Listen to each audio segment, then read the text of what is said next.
Talk Today. I am your host, Andy Lang. We are diving deep today into college football. Jesse's going to join us, talk a couple of teams in the Big 12. We're going to talk about attacking the second half of the MLB season, and we're going to do some bankroll resets. We're going to show you how we're going to attack the betting markets, at least how I am with this new tax law. So we'll talk about that at the end, and then we're going to do the very difficult Raiders 7.5 season win total. And Andrew McInnis is going to give us some CFL looks and a free play. Happy Wednesday, everybody. Hope $5 Tuesday treated everybody good. Hit the like button and subscribe to the channel. I mean, we're like a few people away from 210,000 subscribers. We're almost there, and we have a couple winners. Dan, do you want to do the winners of the Flex Pass? Oh, I love that. Right out the gate. Yeah. It gives some people some excitement. Reasons to comment below, baby. Yeah, absolutely. So I had some really, really good comments. Chris, you were the random winner. I love the OVA, OVAH. I love it. And then the comment with the wife being the suffering Giants fan, that's always going to have our attention. So username Tommy Point, username Johnny, congratulations. You guys are the big winners for the. And Andy, you were correct. You were saying, I feel like we're going to see a lot of Giants unders. I think there were like 3 comments about Giants overs. But yeah, they win 3 days of flex picks, man, and it's that easy. You watch the show here. You're joining us live. We love doing the live chat with you. Comment below after the video goes. Comment with your WagerTalk username, and boom, you're automatically entered in to win some free action here from WagerTalk. And sometimes we do the swag giveaways too, Andy. So more reasons than ever to join that conversation below, and make sure you're subscribed, baby. Absolutely. So congratulations to you guys. See, we're already giving out winners. All right, let's bring in Gianni. Let's talk Steam report. Gianni, happy Wednesday. How are you? Never better, brother. Coming off a nice, easy $5 winner over in the All-Star game. Nice. Also hit our NBA, I think I swept last night. Perfect 3-0. I love this time of year. It's great to find those other markets. Already subscribers you should have received. We have pending right now. There's a tennis play that I gave out yesterday. That's for free. That's also available up on the free page site at WagerTalk. I sent out a golf play and a tennis play. So we have 2 tennis and a golf play. I added also another free premium today that's available for you guys, another 4%er. This one, I believe, is in golf that I released. We also bet a dog in tennis, and I gave out 4 NBA Summer League already. Perfect again in Summer League yesterday. So, yeah, like I said, these smaller markets, man, that's where the money is. I know it's the break with baseball and people are kind of taking off these few days. But as you could see, I'm not even changing. I'm just in work gear these next few days. It's a good opportunity to make money. Like I said, all-star breaks, good time. Good time to make some money. Any Steam that we should note? I know we got a WNBA game that just tipped off. I know we got Summer League. We got tennis, as you mentioned, UFC. I haven't seen too much movement in UFC lines. Anything of note today? Yeah, in WNBA, Atlanta got hit early. That line just moved way too quickly and way too significantly. Probably somebody wasn't playing, but Atlanta did get early steam as well as the under. So Atlanta and under in that early game.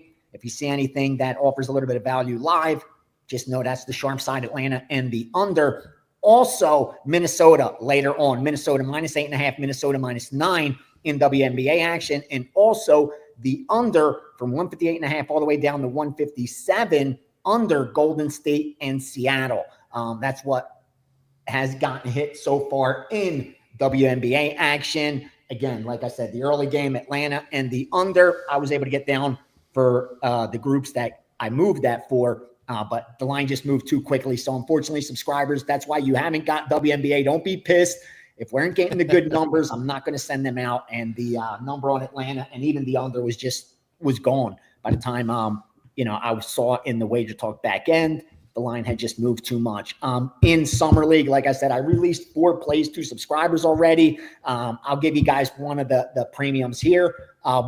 Brooklyn I'll give you Brooklyn because we took Brooklyn, started taking Brooklyn at +2, took the Nets, and then took the Nets on the money line as well simultaneously. When they went to pick them, we laid the pick and laid the -1 as well, and even had some Brooklyn money line. So Brooklyn got bet as a dog and even got bet as a slight favorite of a pick 'em, -1. So laid a little juice there after getting 2 on Brooklyn. And like I said, Summer League, that the lines moved pretty quickly there. As you can see, the Brooklyn, I think now they're probably like 2-point favorites. We started betting them when they were 2-point dogs. That's sharp in Summer League, and maybe I'll add another free play. Like I said, 4 came in so far, but these groups are starting to bet the Summer League as I speak, and hopefully we get some confirmation in WNBA because so far it's just been Minnesota and the under in Golden State, Seattle. Nothing really in MMA yet. In the UFC, I think that will start to pick up probably tomorrow and Friday. And that's usually when the bulk of the action comes in and you start seeing some of the bigger line moves in the UFC. I haven't seen really anything too significantly other than Max Holloway the line moving in his favor, which I expected. Again, Dustin opened as the favorite. That didn't last very long at all. That line flipped immediately to where Max was the favorite. And since then he's getting a little bit of money, but don't be surprised if this line comes way back. I think the Dustin bettors just haven't gotten to the window yet. I think they'll start speaking probably Friday and Saturday. Because again, if you're seeing the line move up, and you could have got +110 yesterday, but you could get +115, 120 today, you're going to wait and see if you get 125 or 130 tomorrow. So I think the Dustin money is still going to come in. And I'm a little bit surprised to see Ige just continuing to get bet.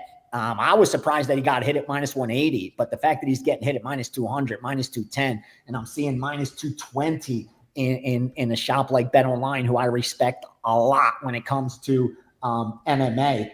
Ige's getting blasted for some reason. And again, Pitbull looked as bad as you could possibly look.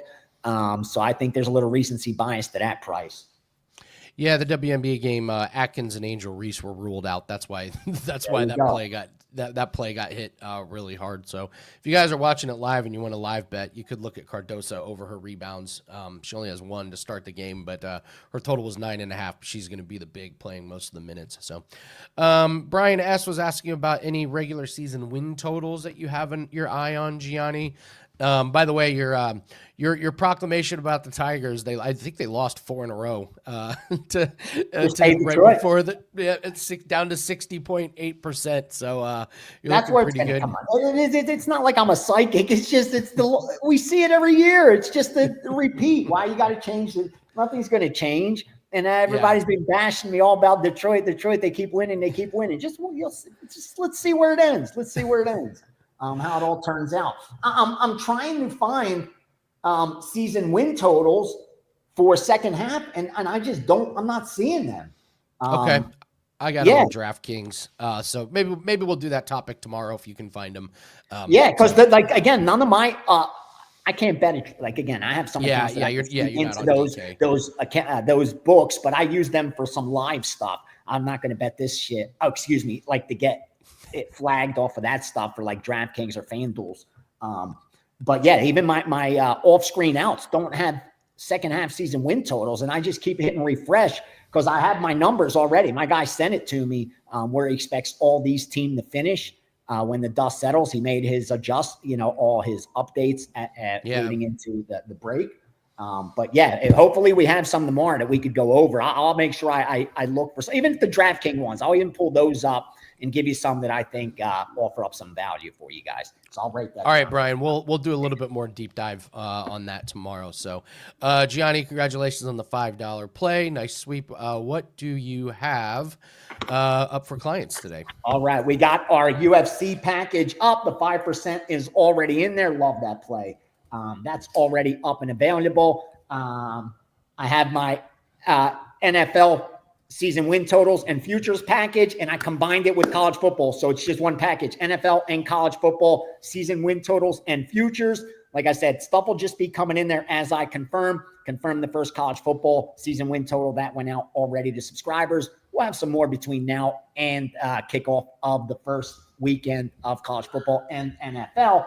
And again, I can't package up the NBA Summer League because the lines, you're just not going to be able to get the lines. Like if you're not a subscriber, you're not going to get the lines. We have enough time to get down, but you don't have more than like 15 minutes or so. The lines are going to really, really start moving. So unfortunately, you can't put them in a package, but baseball's almost back, and we'll have daily packages up again.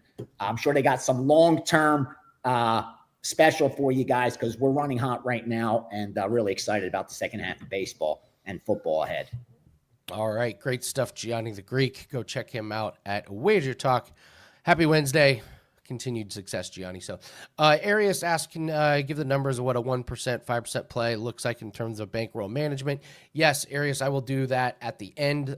We've kind of forgotten to do that last week, so I will get back to showing you guys some bankroll management. I'll show you my bankroll. I'll show you what we did with our bets last week, how we lowered the volume, and we'll talk about the percentages and the flat betting. So yes, absolutely, we will go over that. So let's go all around the world here. Let's do some free plays. And I'm going to give you a free play that I'm guessing is in a sport that we have never mentioned at all. So I'm very excited about this one, Dan.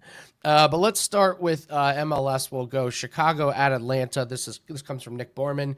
We're going to do a parlay, both teams to score plus the over 2.5. Chicago 11 for 11 on this particular play this season, so can't beat that. And then the last two home games for Atlanta, they've scored 7 and they've given up 4. They haven't done a lot on offense the last couple games, but those were on the road, so Atlanta's back at home. So look for both teams to score plus over 2.5. NASCAR, we're going with Alex Bowman to finish in the top 10. He's had a couple of lousy finishes. This track he loves. This is Dover, 5th and 8th last 2 races here, and he has several top 10 finishes at tracks similar to this one, so you can get that one at minus 115.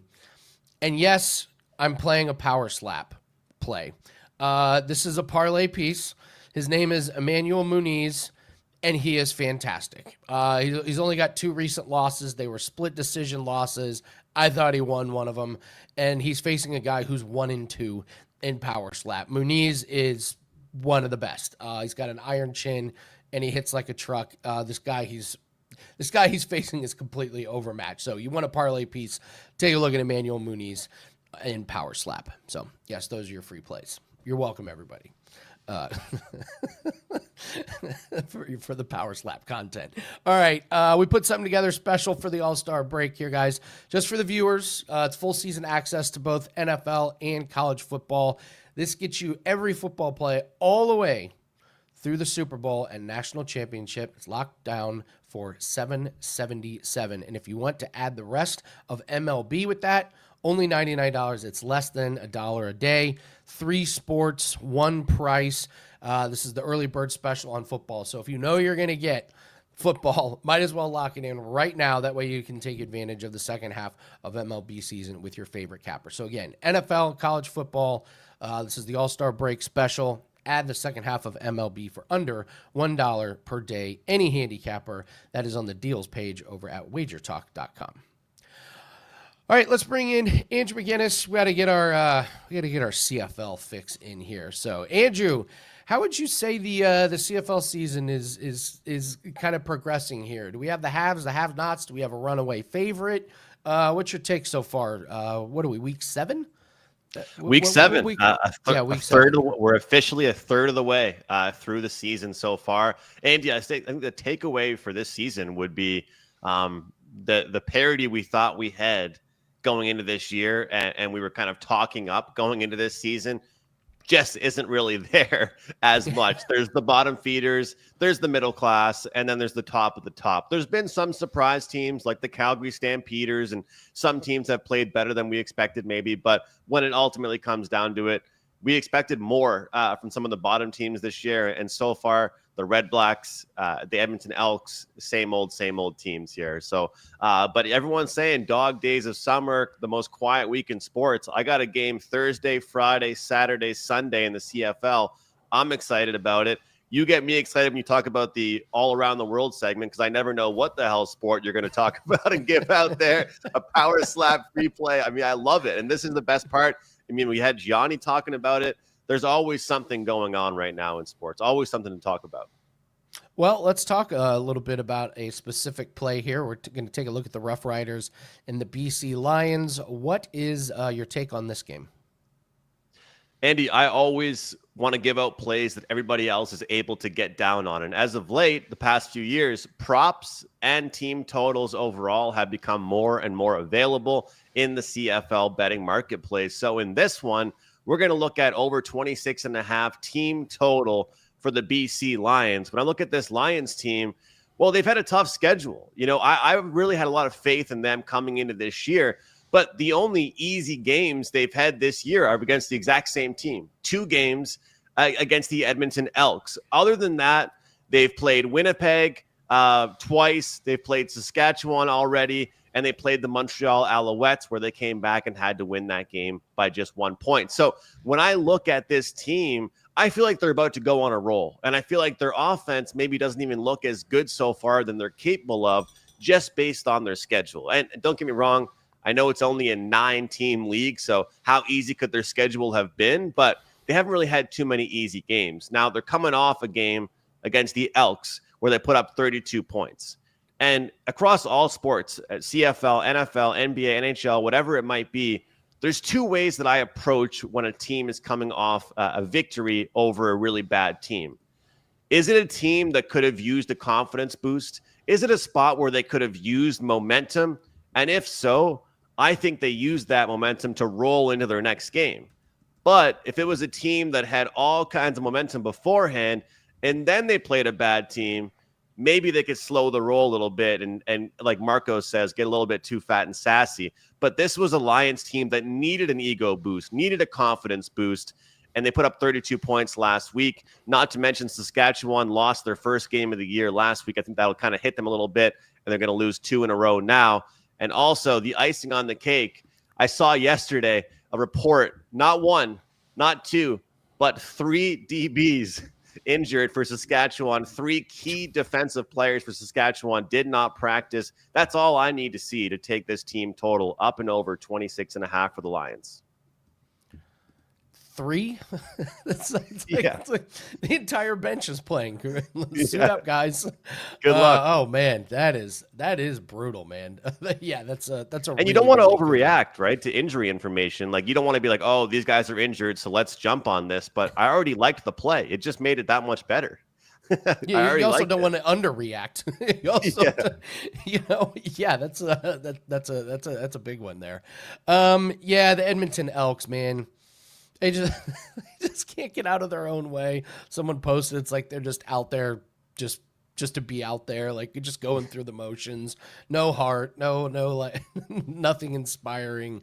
Just brutal. So you and I have talked a lot about team totals. And that's something that you and I wanted to attack, and you and I have been saying, hey, we're gonna get ready to do this for NFL season.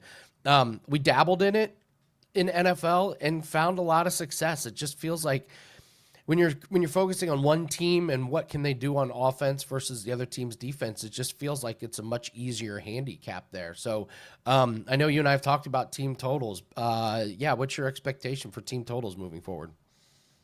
Absolutely, Andy. I just love being able to narrow in on one team only. If you're, around the water cooler the next day, or if you're at a bar, you're talking to your friends, you're not complaining about a backdoor cover or how this team screwed you or this defense screwed you. I mean, imagine how many Bengals bettors could have made money last year just taking the team total and not worrying about them having to win the game or cover a point spread and things like that. And, one thing I will say to people about the team totals is don't be afraid to take those numbers that might put you kind of over that football number, right? So let's say a 21.5 or a 27.5. Like, people are always interested in taking the number that seems the best, but sometimes those are there for a reason, and it's no problem going over that. Like, for example, for me during the NHL season, if I had a team that was over 3.5 minus 125, I might have found a different way to get in. But if I saw that plus 105, plus 110, sometimes that was the range I liked a little bit. So one thing I like about it the most is that you can manage your bankroll properly. And I always think back to the NHL season. This past NHL season was the time I had the most team totals. And Andy, my hit percentage was 51.6. and I was up like 22 units on the season. So it really changes your winning percentage when you're limiting your risk factor and your juice. Yeah, I'm with you. I can't wait to attack it a little bit more. In fact, when Dan and I did the Bengals breakdown, we said just take the Bengals opponent over their team total. They can't stop anybody. They didn't improve their defense. So, yeah, we're going to look at that moving forward. So, and the Elks, Andy, every team that's played them has hit their team total for what it's worth. So for any of you out there, right there, if you want to just lock in a bet every weekend right now, that's what makes me laugh. So there's a quarterback situation right now in the CFL. Everyone thinks that the guy that's been on the bench for Edmonton should be the starter. I probably agree with that. He's the veteran. They're trying to bring in the younger guy and kind of get Trey Ford going. But you can't really get mad at a quarterback if his team's giving up 35 points on average per game. Like, I understand he's not really driving the ball and maintaining possession, but if I'm a fan of that team or a sports bettor taking that team every week, I'm like, you can't really blame the QB if your team's giving up 35, 40 points. You know what I mean, Andy? Yeah, absolutely. Absolutely. But yeah, you find these trends and just ride them, man. Just absolutely ride them. So yeah, fade the Elks. Feels like we could have retired years ago if we would have just stuck to this over the last few years. So, congratulations, you're number one in CFL year to date at WagerTalk, and I know we're running a special, so tell everyone about that. Really excited, Andy, about this. Yes, number one since the preseason, and we're combining the package. You buy the CFL, you're going to get 30 days of NFL access for free. And it started off as a really slow year in the NFL last year, but I really picked it up. I think a lot of it was the team totals. I think a lot of it were the props that I started attacking. But I went a perfect 9-0 in the postseason, in the playoffs. So I'm chomping at the bit. I cannot wait for NFL to get back. So if you guys want to join me the rest of the CFL season, only a third of the way through the year, you're going to get all the rest of the CFL plus my first 30 days. That does include NFL preseason. And I'll tell you guys this, with the CFL, I say it every time I'm on here. If you ever have heard someone use the expression line movement, you haven't seen line movement like CFL line movement. I feel bad for anybody trying to buy daily picks in CFL. People wonder where my packages are, but I can't have them up. The lines move too fast. If you guys want to get involved, we're turning minus 4.5 bets into closing lines of minus 8.5. You don't see that in other sports. NFL, it's minus 6.5, and a big move is to minus 7.5. That's nothing compared to the CFL. You guys want to jump on board with me, the rest of my CFL plus 30 days in the NFL. So 7-3 run right now. Looking forward to the weekend. We got a big 5% play going Friday night. Love it, man. Continued success. Hold on to that number one spot. We say on the show, like, we're not doing this thing. We're on number one last 18 days and 1% plays or everything. But listen, when you're number one in a sport for the season, yes, that is bragging rights. So congratulations. Good luck on that play and take advantage of CFL. Hidden gem to build your bankroll, guys. CFL, and Andrew's doing it upright. So, Gianni missed steam on Korean snail racing. So Cam wanted to know about steam in Korean snail racing. Snail 1, Speedy Shellington, not much action. Snail 2, Turbo Slim, got some public action. The Sharps came back and bought on that. Slime McSlick, no action.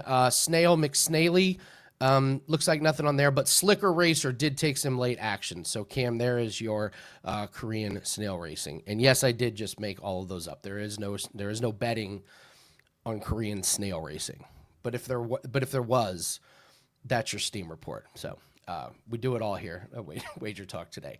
All right, let's bring Turbo Slim, man. There it is. Turbo Slim money line. It is. Let's go, Cam. Cash it, baby. The good news is you cannot lose that bet. So let's bring in Jesse and let's talk some college football. Let's talk about some teams and some athletes that do exist. Jesse, we're going to talk a little bit about the Big 12, and I know you've got a free play. So, the floor is yours. I'm just going to let you go because I know you're going to talk about Baylor in particular, and then you're going to talk about a bunch of teams. So let us have it, man. Give us your Big 12 report. Yeah, well, I was one of many people that were surprised when Phil Steele came out with his Big 12 rankings because he had Baylor ranked number 1 overall in the Big 12, followed by Utah and Iowa State. And most rankings don't have any of those three teams in the top 3. So raised a lot of eyebrows. I like Phil Steele, of course. I hate to go against him, but I have to disagree. I think Baylor is overhyped. I see the reason why people would be high on Baylor. They return a lot. I think they're 11th in the country in returning production. So they're bringing a lot of guys back, but I just don't think they were that good last year. People are high on their quarterback, Sawyer Robertson. He put up nice numbers last year, but without any really signature wins. Like, he was throwing for a ton of yards and touchdowns against bottom feeders of the Big 12. And to me, that's just not that impressive.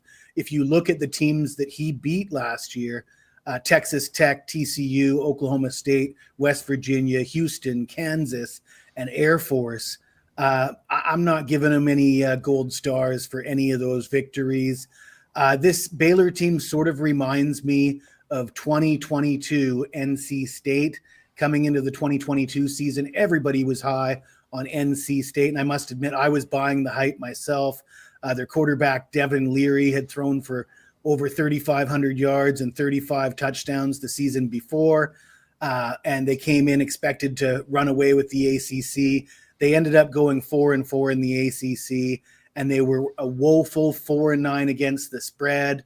And Leary threw for just 1,265 yards, 11 touchdowns, and 4 picks. He only played 6 games, but that included the non-conference schedule against Cupcakes. So those numbers will give you an indication that he was extremely disappointing. I kind of expect a similar season here for Baylor. I think they're overhyped. I'm not going to buy into the Sawyer Robertson hype based on playing 8 or 10 games last year and beating up on weak opponents. So that's my opinion on Baylor.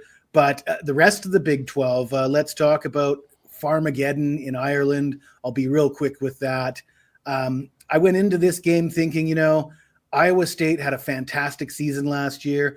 I kind of feel like they were playing over their heads, and I don't want to be jumping on the Iowa State bandwagon. That was my initial thought. And Kansas State, they look like a team that could be on the up and up. I think they were better than their record indicated last year. So I really wanted to pick Kansas State in this game, but the line's 3.5. It's at a neutral site. You look at who everybody's bringing back. Rocco Becht, a very experienced quarterback for Iowa State. Campbell, the coach, usually puts out a competitive team, and they got a lot of studs on defense. Yeah, they got to bring in some new receivers in the transfer portal. I'm not that worried about that. Kansas State may well be the better team, but I just can't find it in me to lay 3.5 points in an international game in Ireland at a neutral site. And the Stat Daddy gave me some numbers to work with. Season openers, conference dogs, 54, 32, and 2. That's 63% against the spread. But then Kelly in Vegas was quick to point out that only 2 of those games fit the criteria of conference dogs that aren't in international games. So, sorry, only 2 of those were international games. So take that for what you will. But I do like the Cyclones plus the points in Ireland. Great breakdown, Jesse. Love it. Yeah, college football right around the corner. So we'll keep having Jesse come on and break down some more teams. Really good stuff. Let's talk about MLB here. We got the break, but baseball starts up here in just a couple days. How are you looking to attack the second half of the season? You looking to fade teams? You looking to support teams? What's your strategy? Well, when I was looking at the schedule, they were asking me, what are you going to do different in the second half? Well, I hit 65% in the first half, 59 and 32, number 1 with units, number 1 with win percentage, number 1 with ROI.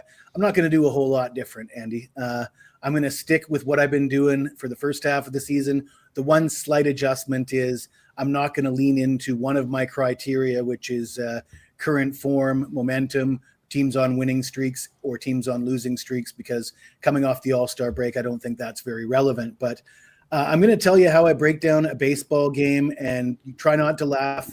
It's going to be old school. We're talking old school handicapping, pen and paper. I want you to write down 10 criteria and just assign either team's advantage, or if you decide there's no clear advantage. And I'll give you the 10 criteria. We're going to start, of course, with starting pitchers. Then we're going to go into batter versus pitcher matchups, bullpens, weather, home and away splits, injuries, recent form, the momentum, winning streaks and losing streaks. situational, which is like teams coming off a doubleheader, getaway day game after a night game, things like that, those kind of situations.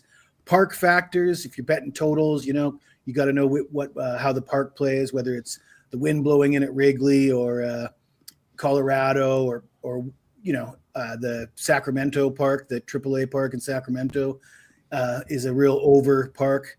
And history, rivalry games, Yankees versus Red Sox. Sometimes one team might be the better team, but their rival has their number. And so you assign advantages. That's 10 criteria.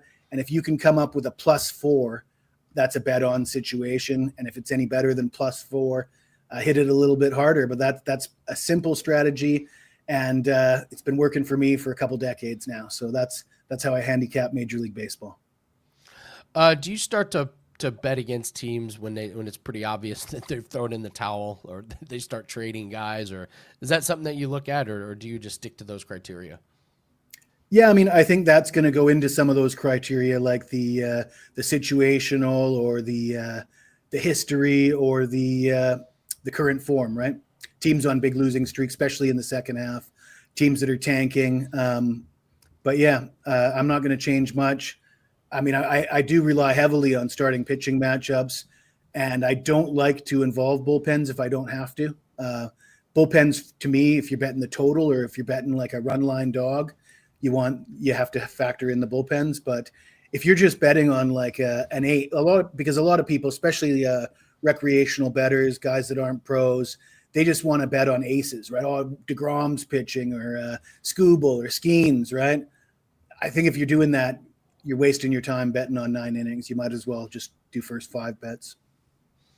Yeah, we've been known to have some Schule fans in this chat, Jesse. That's for sure. So that's awesome. Congratulations on the big first half of the baseball season. Tell everyone what you have up for clients at WagerTalk. Yeah, well, CFL is another sport that I've been highly successful with, hitting over 60% since 2020. Number one at WagerTalk since 2020 with CFL. And I do have 2 CFL plays up for Thursday and Friday. And of course, Major League Baseball second half. I'm really excited about it. There's also a deal for the rest of the Major League Baseball season on the deals page at wagertalk.com, and college football, every game for week 0 and week 1, videos at WagerTalk TV. Check out my playlist.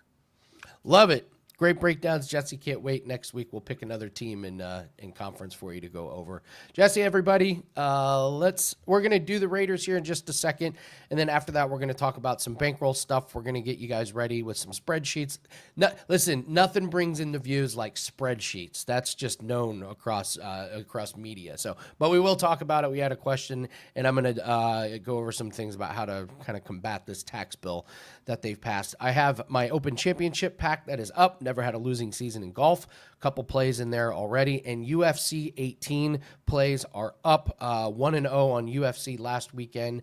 And we hit a cross-sport parlay where we hit a couple of UFC plays. So really good weekend. Love the card this weekend. I think this is a very, very bettable card. We're still holding on to the number 1 spot in MMA profits. And don't forget, it's a PFL week. Lines are not out yet, but as soon as they get out, we will have those up. It's important to grab these plays because we are very, very low volume these days. We do not have very many plays up. Last week we had 10 total, and we have 5 handicappers working with us. So when we put plays up, they're solid. Go grab them.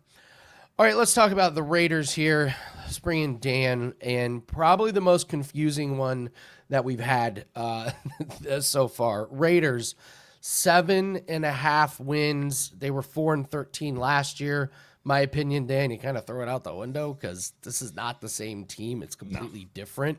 Offense was ranked 25th. Defense was 31st. It makes you wonder how they won 4 games. if your team is that bad. Off-season moves. I mean, Geno Smith's now the quarterback. They have a new coach. They drafted Ashton Janti. They added depth to the secondary. I'll go over their schedule, which to me makes it even more confusing. At Patriots, home Chargers, at Commanders, Bears, at Colts, Titans, at Chiefs, then their bye week. Jags, at Broncos, Cowboys, Browns, at Chargers, Broncos, at Eagles, at Texans, Giants, Chiefs. They're going to get steamrolled in some games, and then they're going to win easily against some of them. Any opinions on this one?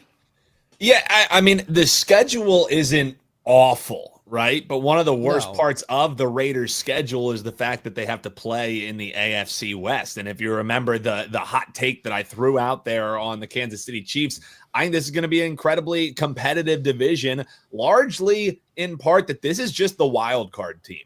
So Andy, not to drag it on out, but this is why it's as simple to me. 7.5 wins for the Las Vegas Raiders with a new head coach, with a new quarterback, who's going to heavily rely on a rookie running back who could be an absolute stud, but it's not like the offensive line he's going to be running behind is all that terrific.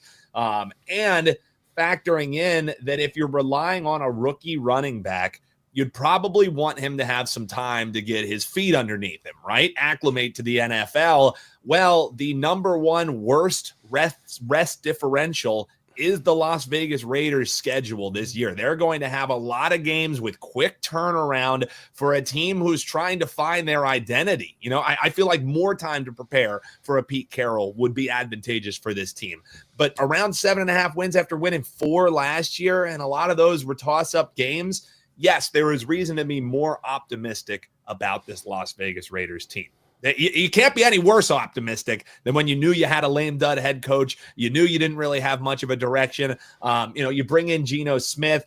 Is that going to be good? Is that going to be negative? I mean, him and Pete Carroll had some sauce there. But for me, Andy, this is one that's so easy to just draw a line through. There's 32 teams in the NFL. Why are we trying to prognosticate against a team who we have absolutely no clue what they're going to look like with a completely new regime, a completely new look offense, a defense that, they got Max Crosby, but it's pretty hit or miss on that back end. So for me, 7.5 wins, I would lean towards the under, Andy, because we have to have a pick on this. But this one's so easy. You cross it off. You know nothing about the Raiders until a couple of weeks in. You want to hit them on an in-season total? That's the way to bet them. But you're not betting the Raiders before the season starts. That's just trying to call a shot and sound like you know what you're talking about when you simply don't. I'm the same way. I don't need to drag this out. I lean to the under, but there's no way I'm betting this with my own money. Absolutely no way. So yeah. We can or Prez's money. Yeah, not even we wouldn't even bet this one with Prez's money. No. So that's the easy breakdown for the Raiders. There's way too many other bets on the board. So, all right, Raiders, you're dead to us in terms of betting betting for done. or against you. Yep, we're done. All right, let's talk some bankroll management, and let's talk about our record from last week because it relates to this tax bill. So we had long talk with our team, and how do we kind of combat this tax bill? Well, you need to hit at a really high percentage. So we've decided to really lower the volume and really get super, super picky. And that's what we started with last week. And so we went 7-3. As you can see, we only had plays in a few different sports. We didn't have very many plays, but the plays that we did have were great. We hit 70% of our bets. That's what we're going to continue doing. Only the best of the best. Only one WNBA play. Lacrosse, 3. We had 2 cross-sport parlays, 1 UFC, and 3 cricket plays. So, Arias, you asked about the 1% and 5%. Here's how I do it. I recommend flat betting. You're going to get much less of a roller coaster ride. When you have a huge, big winning week, you're going to make a little less. But it really protects you when you have those really, really down weeks. And June was a terrible month for us. If you would have followed the percentages, the 1% to 5%, you would have lost a ton. When you do flat betting, and what it does is it really, really, it narrows it out. So that's what I prefer. I prefer flat betting because I just think me and my team are going to have a winning record at the end of the year.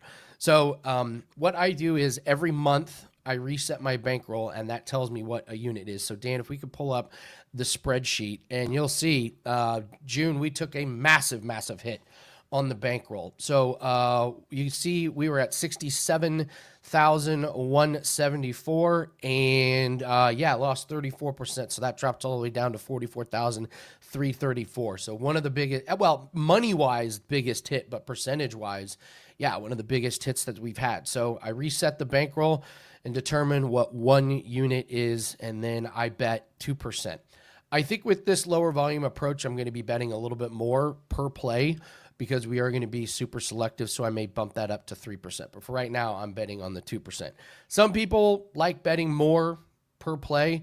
myself. I just think if it's good enough to bet, it needs to be the same amount. So Arias, that is what I recommend, but there are so many different ways that you can do it. Dan, do you prefer flat betting or do you prefer the different percentages? Yeah, I'm with you. I'm a flat better through and through, simply because you have to remember that even some of your best bets at the end of the day that you handicap perfectly, they're going to lose around half the time.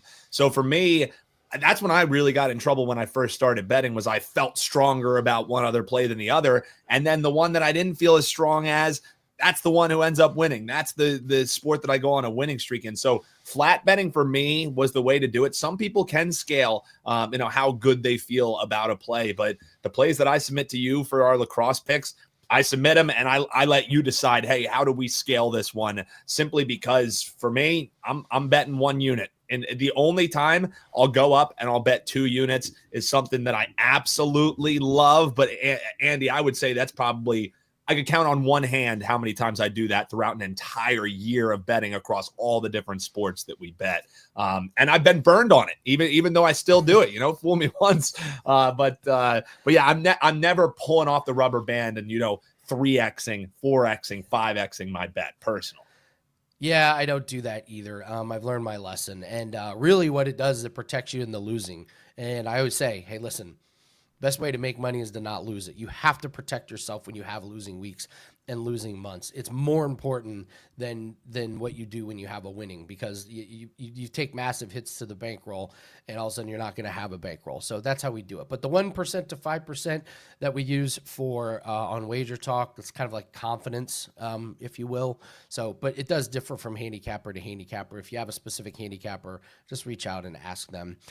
So the plays that we have this week are in the Open Championship and in UFC. Those are plays I've already played with my own money.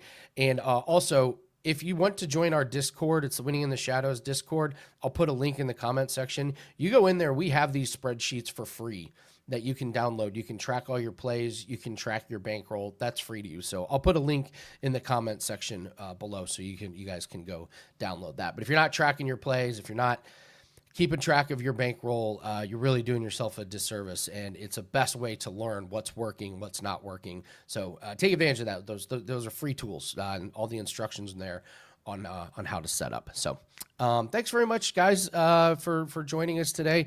I know there's not a lot of sports going on. Not my opinion. We got Open Championship. We got UFC plays. We got NASCAR. We got Korean snail racing. By the way, post your favorite snail name in the comment section. I had some good ones. Snail Bolt, that was a good one. So post your favorite snail name, and we'll pick the best one and put it on the show tomorrow. So make sure you hit the like button. Make sure you subscribe to the WagerTalk channel. Help us get to that 210,000 mark and join the WagerTalk family. So we'll be back tomorrow. I'll start talking UFC, PFL. It's Dakota Ditch of a week. Those who know.